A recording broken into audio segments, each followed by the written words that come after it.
Hello viewers, আশা করি আপনারা সবাই খুব ভালো আছেন।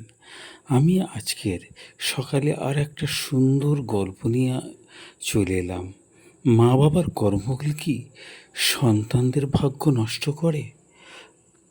কখনো কি ভেবেছেন একটা নিষ্পাপ শিশু যার কোনো পাপ নেই, তবু কেন সে জন্ম থেকেই দুঃখ, অভাব আর যন্ত্রণার ভার বয়ে বেড়ায়? লোকেরা বলে ওর ভাগ্য খারাপ, কিন্তু ভগবান বিষ্ণু একদিন এই প্রশ্নের এমন উত্তর দিয়েছিলেন যা শুনে দেবতারা পর্যন্ত নীরব হয়ে গিয়েছিলেন। একদা এক রাজা ছিলেন, নাম তার সত্যব্রত। তিনি ধর্মপরায়ণ, বিষ্ণু ভক্ত, কিন্তু এক বিষয়ে ভীষণ কষ্ট পেতেন। আর একমাত্র পুত্র জন্ম থেকেই দুঃখী। রোগ, ব্যর্থতা, অপমান সব কিছু যেন শিশুটাকে ঘিরেই ধরেছিলেন। একদিন রাজা কাঁদতে কাঁদতে ভগবান বিষ্ণুর কাছে প্রার্থনা করলেন, হে প্রভু, আমার পুত্র তো কোনো পাপ করেনি, তবে কেন তার জীবনে এমন অভিশপ্ত? ভগবান বিষ্ণু ভয়ঙ্কর সত্য। ভগবান বিষ্ণু ধীরে ধীরে চোখ খুললেন। তার কণ্ঠ ছিল শান্ত, কিন্তু সত্য ছিল ভয়ঙ্কর। তিনি বললেন, শোনো, কর্মের অটল নিয়ম। সন্তান নিজের কর্ম নিয়ে জন্মায় ঠিক, কিন্তু মা বাবার অমোচানিত কর্মফল সন্তানের জীবনে প্রথম অধ্যায় লিখে যায়। রাজা কেঁপে উঠলেন।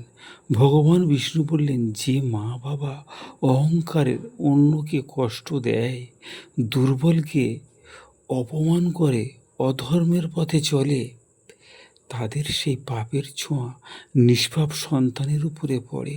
কারণ সন্তান জন্মায় মা বাবার শরীর, মন আর কর্মের মাধ্যমে।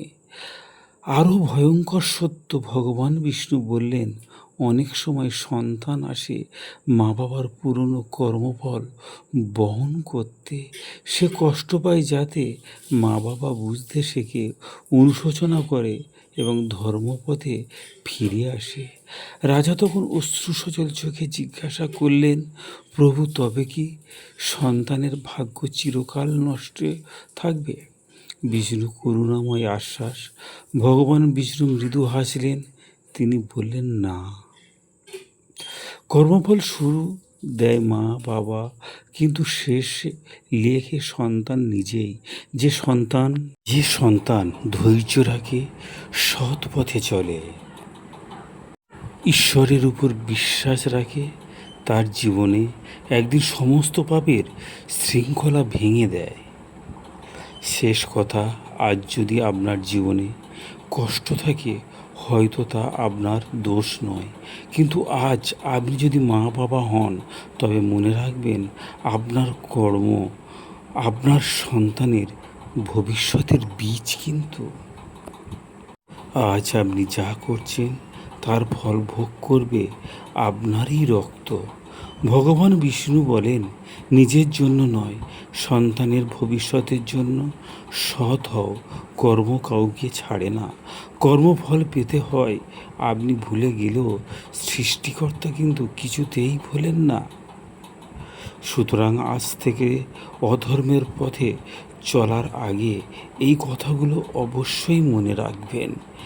সকলে একসঙ্গে বলুন, জয় শ্রীকৃষ্ণ, জয় শ্রীকৃষ্ণ। ভিডিওটা ভালো লাগলে লাইক, কমেন্ট, শেয়ার অবশ্যই করবেন।